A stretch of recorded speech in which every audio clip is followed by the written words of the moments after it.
ningependa kushare na wewe katika falsafa hii ya mikono asubuhi ya leo. Na hapa ningezungumza juu ya falsafa ya Potifa. Falsafa ya Potifa na uwezo, mang'amuzi na utashi wa Potifa kuhusiana na nguvu ya mkono na namna ambavyo aliweza kutumia mkono wa Yusufu katika kazi zake.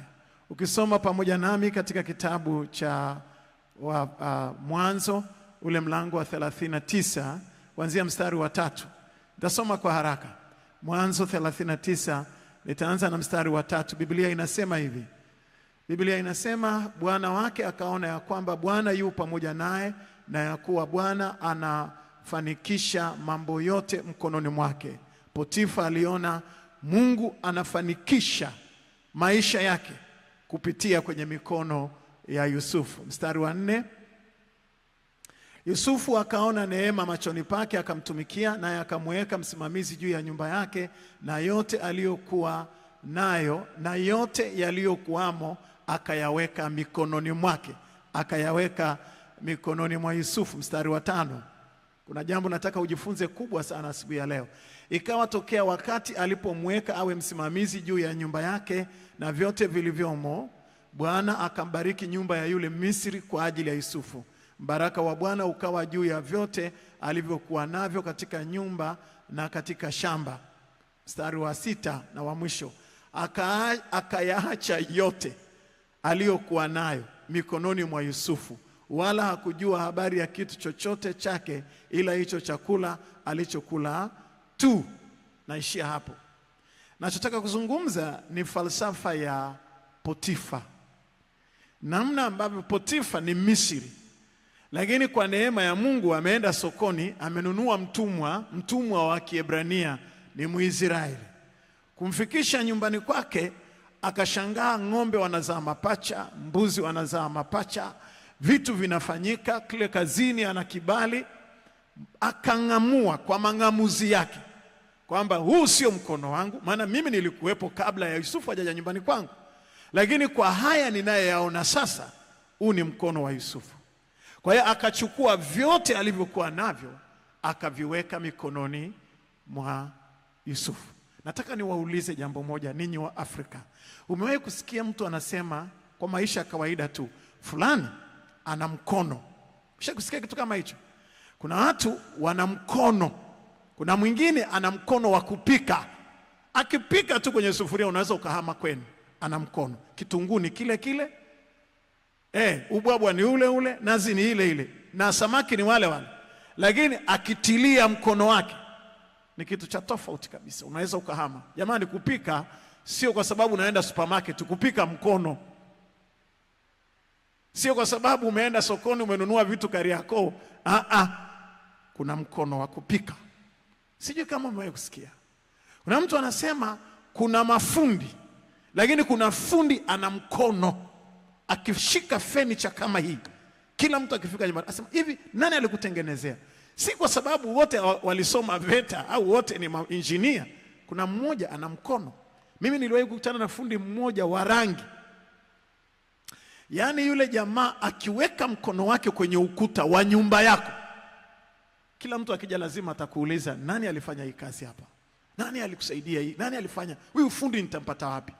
Kwa hiyo kuna mikono huko duniani na inatofautiana. Binafsi mimi ni mchungaji, na kuna wakati pia nafika wakati wa kwenda kutoa sadaka zangu za kichungaji kabisa. Na mimi kwa level yangu sadaka zangu wanaenda kutoa kwa walio juu yangu, walio na mafuta kuliko mimi. Most of them ni maaskofu na maasa maaskofu wa staff. Lakini kuna maaskofu ambao wana mkono wa kupokea sadaka. Yaani kwangu mimi, sio kwako wewe, kwangu mimi. Najua kwamba nikipeleka sadaka kwa mchungaji fulani, akikuwekea mkono, habari yako imeisha. Na unaweza kukatiza mwaka mzima una blessing. Hii inaitwa ni Potifa philosophy. Hii ni falsafa ya Potifa ya kujua ni nani ambaye kwake ninapitia mikono yake, na kwenye mikono yake kuna blessing, kuna baraka. Sio kila mtu anaweza kujua. Hata sasa hivi inawezekana kuna mtu katika maisha ya kwako ana mkono wa baraka tu kwenye maisha ya kwako na umeishi naye lakini haujui. Na ndio makosa mengi ya wanaume walio wengi. Wanapopataga hela alafu wanaanza kudharau wake zao wa ndoa. Umepata hela, umeanza michepuko na mdharau mke wako wa ndoa, na unamuona darasa la 7, unamuona kama miguu yake yote ni ya kushoto. Nakwambia ana mkono. Ana mkono, akikushika mkono, akikupungia hivi, akafua nguo zako za kazini tu hivi, wewe ukitoka unaenda kufanikiwa. Sasa ukishapata hela, unaenda kuzurura huko, unakutana na chuma ulete. Unakutana na jangwa la Sahara. Wewe unafikiri amepaka wanja, wigi za kutosha, sijui miguu fulani hivi, ukiangalia yule wako wako ana miguu yote ya kushoto. Nakwambia, nataka nikuhakishie kwa neno la Bwana. Inawezekana hana sura, lakini ana mkono. Ana mkono. Ana ile nguvu aliyoiona Potifa. Ana nguvu aliyoiona Potifa. Sasa umeenda kukutana na nywele, umekutana na miguu, kumbe jangwa la Sahara. Yaani linakausha kila kitu kwenye maisha ya kwako. Hasa wanaume wengi wakija, mchungaji, mambo yangu yameharibika, lazima tu utajua amekutana na jangwa la Sahara somewhere. Ametoka kwenye chemichemi ambayo Mungu alimwekea kwenye maisha yake mikono iliyobeba baraka. Na hii ndio shida ninayoiona kwa baadhi ya wanaume walio wengi. Mikono. Na hii falsafa ya Potifa, inawezekana Potifa alikuwa anafanya kazi nyingi na alikuwa mkuu wa majeshi already katika nchi ya Egypt huko Misri. Lakini alipokutana na Yusufu, alijua huyu jamaa ana mikono. Na nataka nikwambie, huyu mtu alikuwa na mikono ya kuweza kulisha dunia miaka 7. Can you imagine? Alipokuwa mtu mwenye hii nguvu ya kuilisha dunia kwa miaka 7, alikuwa ni mtumwa, houseboy nyumbani kwa Potifa. Na Potifa akasema hapana, hii ngoma sio. Sasa wapendwa, kuna watu wengine mnawaweka kwenye makampuni yenu, mnawaweka kwenye ajira, kwenye kazi zenu, kwenye makampuni. Lakini nataka nikuambie, kuna vijana wa kawaida kabisa ila wana mkono wa baraka. Sasa wewe unaweza ukawa unakuja unaropoka tu, nitakufukuza toka, taleta mwingine. Wako wengi kweli, watu ni wengi sana. Nchi hii ina watu milioni 70, dunia ina mamilioni ya watu na mabilioni ya watu, lakini wenye mikono wachache. Wenye mikono wachache. Nataka nikuhakishie, wenye mikono wachache, walio na mkono wa baraka, ambao wakigusa jambo hivi linaenda, ni wachache. Sasa akili kumkichwa. Ndio maana nimekwambia lazima ujue juu ya falsafa ya Potifa. Kama wewe hauna hiyo nguvu kubwa namna hiyo, use them. Tumia wale watu ambao Mungu anapitishaga kitu kwenye mikono yao. Kuna watu ambao ni nature kabisa, huyu ana mkono wa kitu fulani, ngoja mimi ninyoke naye, atanisaidia katika jambo hili. Huyu ana mkono huu wa baraka, ana mkono huu wa baraka. Use them. Potifa alimtumia mkono wa Yusufu. Lakini Laban aliutumia mkono wa Yakobo. Akamwambia Yakobo, tafuta chochote unachotaka, tafuta mshahara, usije ukasubutu kuondoka nyumbani kwangu, maana kabla ya wewe kuja sikuwa hivi. Sasa kuna watu ambao mnanyanyasaga wafanyakazi, kila mtu unamuona ovyo tu, yani unaropoka masaa 24.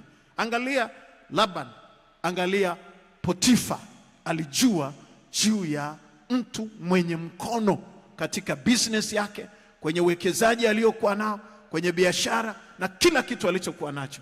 Je, nataka nikuulize, umefahamu basi kwenye maisha ya kwako hata ni mchungaji gani mwenye mkono wa baraka katika maisha ya kwako?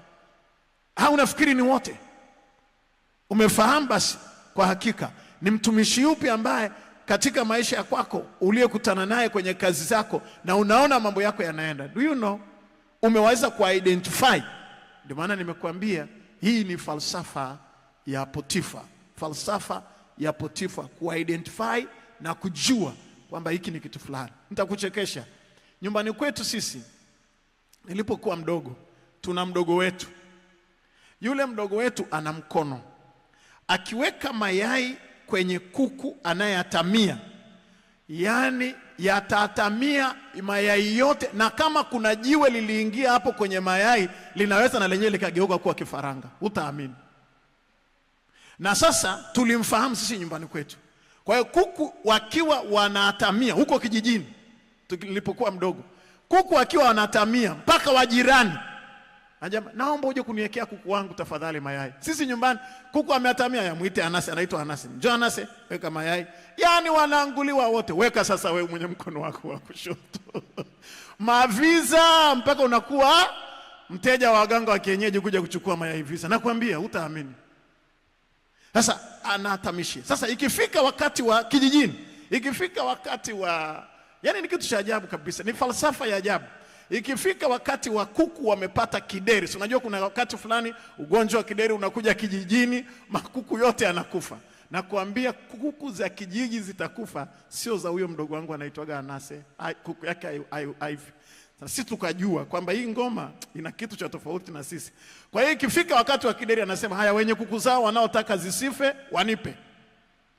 Kwa hiyo bwana, mimi naomba sasa upokezi kuku zangu bwana mdogo wangu, hizi ni za kwako nimekupa. Anasema, ole wenu msipotaka zinakufa na kideri zote. Na anajua kwamba ukishataja kwa jina lake amna kideri inapita. Na kuhakikishia ukweli, tuli experience hivyo na tukaona hivyo, na mpaka kesho ni hivyo hivyo. Kutokee jangwa akiotesha kitu lazima kitaota. Kuna watu wana mkono katika jambo fulani, nyooka nao kama Potifa alivyoenda pamoja na Yusufu katika inawezekana wewe uko hivi, lakini Potifa alijua hata kama sina hii neema ya Yusufu, lakini nitasafiri na neema hii ya Yusufu. Akubariki Mungu Mwenyezi uingiapo na utokapo, na kila ulifanyalo likafanikiwe, na Mungu akupe akili, akupe utashi, akupe ufahamu wa kufahamu akina Yusufu, wa kufahamu akina Yakobo wanaozunguka maisha ya kwako, na utembee na baraka za mikono ya watu wengine ukafanikiwe. Kwa jina la Baba na Mwana